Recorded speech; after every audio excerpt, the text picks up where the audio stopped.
Good morning, everyone. Today is Wednesday, and we are going to start off with reading Chapter 8 in our book.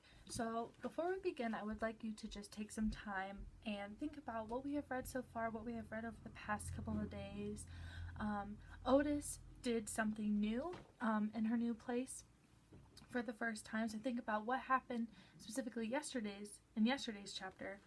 And what Opal was able to do. Alright, so go ahead and take some time to think about what happened. Alright, so we've learned over the past couple of days, we've met a new character, alright, Miss Franny Block, and she is the owner of the library in Naomi, and Opal decided to ask her to be her friend yesterday, so that was Opal's first new friend that she made in this new town. So she's really excited because she was able to make her first friend. And we know that she asked Franny to be her friend because Franny also said that she was lonely. So Opal thought, why not have her be my friend since we both don't have any friends? Alright, so we're also going to meet a new character today in Chapter 8. So go ahead and turn your books to page 52 and we will go ahead and get started. Alright, so Chapter 8. Winn-Dixie's bald spots started growing fur, and the fur that he had to begin with started looking shiny and healthy, and he didn't limp anymore. And you could tell that he was proud of looking so good, proud of not looking like a stray. I thought what he needed most was a collar and a leash, so I went into Gertrude's Pets, where there were fish and snakes and mice and lizards and gerbils and pet supplies. And I found a real handsome red leather collar with a matching leash.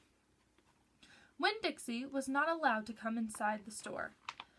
There was a big sign on the door that said, "No dogs allowed." So I held the collar and the leash up to the window.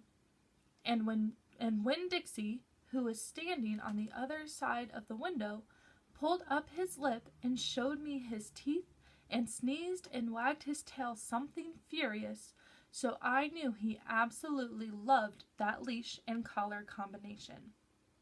But it was very expensive.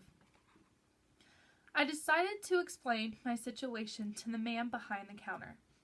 I said, "I don't get a big enough allowance to afford something this fancy, but I love this collar and leash, and so does my dog, and I was thinking that maybe you could set me up on an installment plan." "Installment plan?" said the man. "Gertrude!" somebody screamed in a real irritating voice. I looked around. It was a parrot. She was sitting on top of one of the fish tanks, looking right at me. "An installment plan," I said, ignoring the parrot. "You know, where I promise to give you my allowance every week, and you give me the leash and the collar now." "I don't think I can do that," said the man. He shook his head. "No, the owner, she wouldn't like that." He looked down at the counter. He wouldn't look at me. He had thick black hair and it was slicked back like Elvis Presley's. He had on a name tag that said Otis. "Or I could work for you," I said. "I could come in and sweep the floors and dust the shelves and take out the trash. I could do that." I looked around Gertrude's Pets. There was sand and sunflower seed shells and big dust bunnies all over the floor. I could tell that it needed to be swept. Said Otis. He looked down at the counter some more. "Gertrude!" the parrot screamed again. "I'm real trustworthy," I said. "I'm new in town, but my daddy is a preacher. He's the preacher at the Open Arms Baptist Church of Naomi. So I'm real honest. But the only thing is, Winn-Dixie, my dog, he would have to come inside with me, because if we get separated for too long, he starts to howl something terrible." "Gertrude doesn't like the dogs," said Otis. Is she the owner? I asked. Yes. No. He finally looked up. He pointed at the fish tank. That Gertrude, the parent. I named her after the owner. Gertrude's a pretty bird, screamed Gertrude.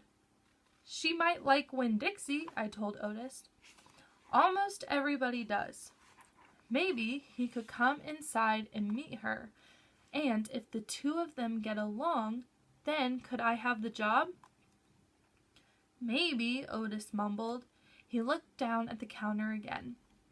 So I went and opened the door, and Winn-Dixie came trotting on inside the store. Dog! Screamed Gertrude. I know it, Otis told her. And then Gertrude got real quiet. She sat on the top of the fish tank and cocked her head from one side to the other, looking at Winn-Dixie. And Winn-Dixie stood and stared back at her. He didn't hardly move. He didn't wag his tail. He didn't smile. He didn't sneeze. He just stared at Gertrude, and she stared at him. And then she spread her wings out real far and flew and landed on top of Winn-Dixie's head. Dog! She croaked. Winn-Dixie wagged his tail just a little tiny bit, and Otis said, You can start on Monday. Thank you, I told him. You won't be sorry. On the way out of Gertrude's Pets, I said to Winn-Dixie, You are better at making friends than anybody I have ever known. I bet if my mama knew you, she would think you were the best dog ever. Winn-Dixie was smiling up at me, and I was smiling down at him. And so neither one of us was looking where we were going, and we almost bumped right into Sweetie Pie Thomas. She was standing there, sucking on the knuckle of her third finger, staring in the window of Gertrude's Pets. She took her finger out of her mouth and looked at me. Her eyes were all big and round. Was that bird sitting on that dog's head? She asked. She had her hair tied up in a ponytail with a pink ribbon. But it wasn't much of a ponytail. It was mostly ribbon and a few strands of hair.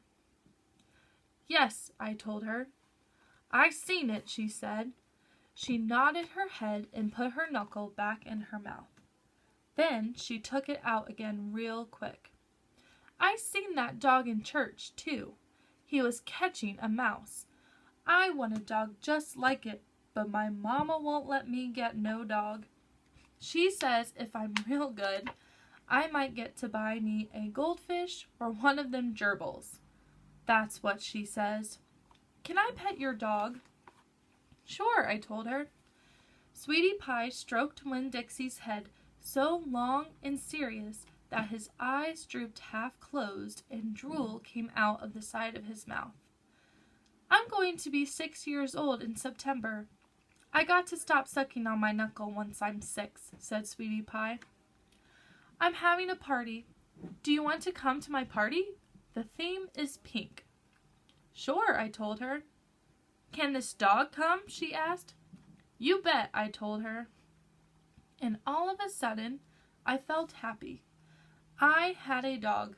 I had a job. I had Miss Franny Block for a friend, and I had my first invitation to a party in Naomi. It didn't matter that it came from a 5-year-old, and the party wasn't until September. I didn't feel so lonely anymore. Alright, and that is the end of chapter 8. Before we move on to the vocabulary, I have a few questions I would like for us to go over first. The first question is, what has Opal been able to gain since she got Winn-Dixie? At the end of the chapter, we talked about it briefly, or I read over it briefly. So think about a couple of things that Opal was able to gain ever since she got Winn-Dixie. I'll give you a few minutes to think about it.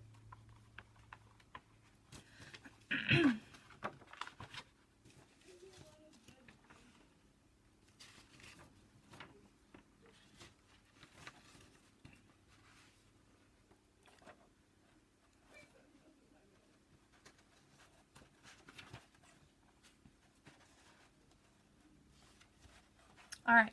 So we know that at the end of chapter 8, Opal states that she has not only gained a dog, but she has gained a job, she's gained a friend, which is Franny, she's gained her first invitation to a party, and she's also said that she's gained happiness.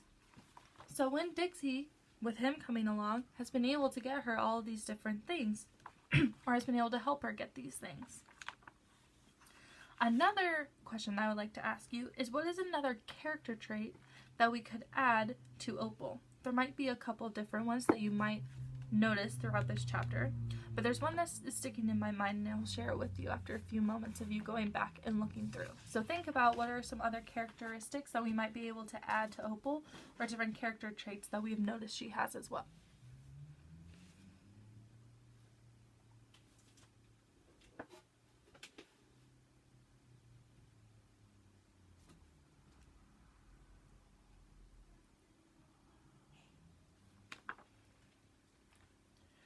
Alright, one character trait that you might say is hard working. If we go back more towards the beginning of the chapter, we see that Opal is willing to do anything to get Winn-Dixie that new collar and leash.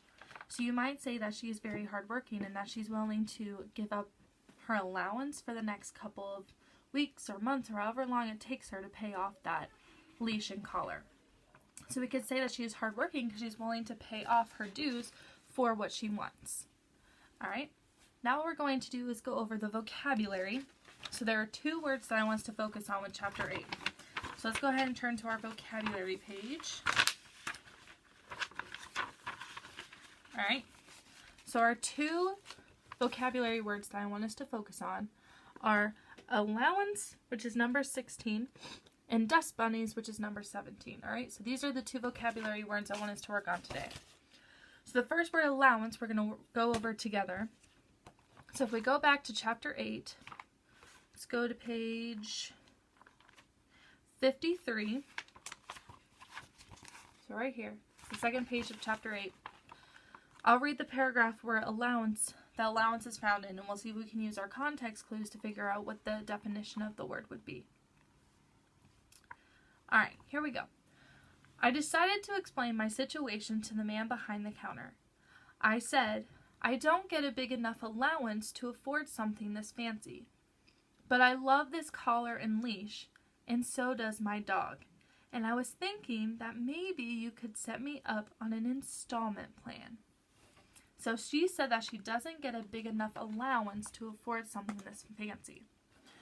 You could also use maybe your background knowledge. Maybe your parents or your grandparents give you an allowance every week or every month.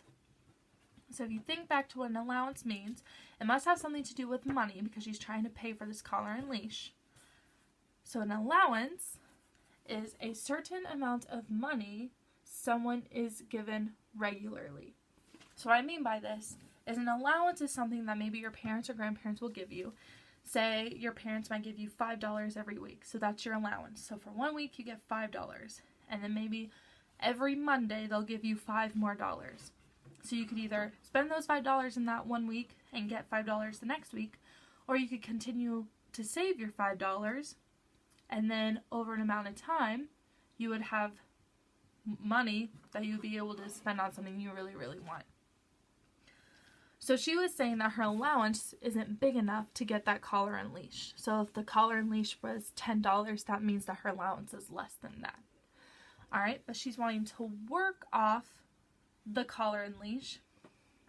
So instead of using her allowance, she said she'll work for it. So maybe she might get paid for her job and use that money to pay off the collar and leash instead.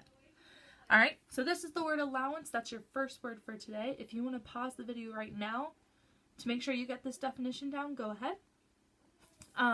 For the word dust bunnies, which is your second one, it's also in chapter 8. Alright, and see if you can use context clues again to figure out what that word means. Or maybe you've heard it before, maybe your mom, your dad, your grandma, a friend, whoever, maybe a teacher has used that word before, and so think back as to what that word might mean. Alright? What I would like you to do next is, if you want to, this isn't due until Friday, just a reminder, but we have the questions that go with chapters 6 through 10. So the questions that go with Chapter 8 are questions 3, 4, and 5. All right? So questions 3, 4, and 5 are the 3 questions that go along with Chapter 8, okay? I would recommend you working on the questions today since we already read through that chapter and it's fresh in your mind. But again, it's not due until Friday, so you don't have to get this done today, but it'll save you more time when it comes to Friday and this is due. All right, so again, just questions 3, 4, and 5 are what go with today's chapter. Make sure that you have page numbers so I know that you got your answer from the text, as well as make sure that you're writing your answers in complete sentences. So that means I have a complete thought, I have a capital letter at the beginning of my sentence, and I have some type of punctuation at the end. So whether it's a period, question mark, or an exclamation point. All right, so just make sure that you have those page numbers so I know where to find your answer if I had to go back, if I never read this book and you were telling me about it, and I know where you got your information from. All right, if you have any questions, go ahead and ask me down below, or if you just have a comment about what your favorite part of the book is so far, you go ahead and share that down below as well. I love reading your guys' comments. Other than that, you guys enjoy the rest of your day.